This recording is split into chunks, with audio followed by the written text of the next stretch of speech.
വരമൊന്നും വേണ്ട എനിക്കു കണ്ണാ, കരമൊന്ന് നേരെ ഉയർന്നാൽ മതി.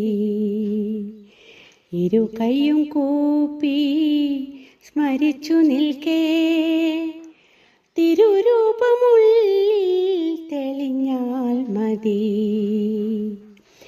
എവിടെയിരുന്നാലും എൻ്റെയുള്ളം